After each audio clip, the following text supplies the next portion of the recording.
कोलकाता के आरजीकर कांड में न्याय की गुहार को लेकर राज्य सरकार के अनुदान वापस लौटने वाले पूजा कमेटियों में पश्चिम मेदिनीपुर के घटाल महकमा के दासपुर सागरपुर सार्वजनिक दुर्गा पूजा कमेटी का नाम जुड़ गया है। ये पूजा कमेटी इस जिले में सरकारी अनुदान लौटाने वाली पहली दुर्गा पूजा कमेटी है। कमेटी की तरफ से बताया गया कि राज्य सरकार अविलंब लेडी डॉक्टर के नृशंस हत्याकांड में शामिल दोषियों को गिरफ्तार कर उनके खिलाफ कड़ी कार्रवाई करे। तिलोत्तमा को न्याय नहीं मिलने तक वह अनुदान को स्वीकार नहीं कर सकते। पश्चिम मेदिनीपुर के दासपुर थाना अंतर्गत सागरपुर सार्वजनिक दुर्गा पूजा कमेटी इस वर्ष अपनी पूजा की 460वीं वर्षगांठ मना रही है। इस वर्ष उनके पूजा का थीम है माटी के घर में माँ। বছরের সিদ্ধান্ত নিয়েছি যে আমরা সরকারের দেওয়া যে 85,000 টাকা অনুদান সেটা এবারে নেব না।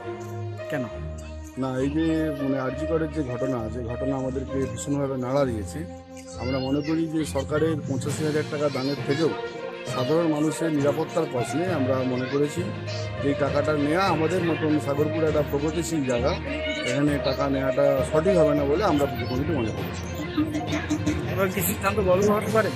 যদি এখন তো ঘটনা আছে, যদি দোষীরা যদি শাস্তি পায় সেক্ষেত্রে অবশ্যই আমরা পুনর্বিবেচনা করে দেখতে পারি।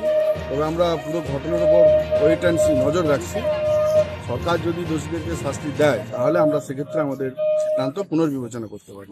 তবে আপাতত আমরা সংবাদ মাধ্যমের মাধ্যমে ঘোষণা করছি যে মনে হয় পশ্চিম মেদিনীপুর জেলার মধ্যে প্রথম আমরা ঘোষণা করলাম যে আমরা এবারে সরকারের দেওয়া অনুদান নিচ্ছি না। আগে সরকারের অনুদান ছাড়াই আমরা পুজো করেছি। আমাদের পুজো 46তম বছরের পুজো। আমরা এর আগে গ্রামবাসীদের কাছ থেকে চাঁদা তুলে অর্থ সংগ্রহ করে পুজো করেছি। আমরা ঠিক এভাবেই পুজোটা করব। সরকার তো আগে অনুদান দিত না, তা বলে কি পুজো হতো না? সেই জন্য আমাদের মূলত আমরা আরজি করের ঘটনার প্রতিবাদ জানাতেই আমরা টাকা না নেওয়ার সিদ্ধান্তটা নিয়েছি। কত বাজেট এবারে?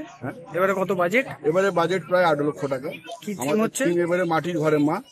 আমরা সেই গ্রাম অঞ্চলের যে সাবেকি মাটির ঘর, সেই মাটির ঘরে আমরা এক মেরে একটা প্রতিমা করে আমরা ঠাকুরের পুজো করি।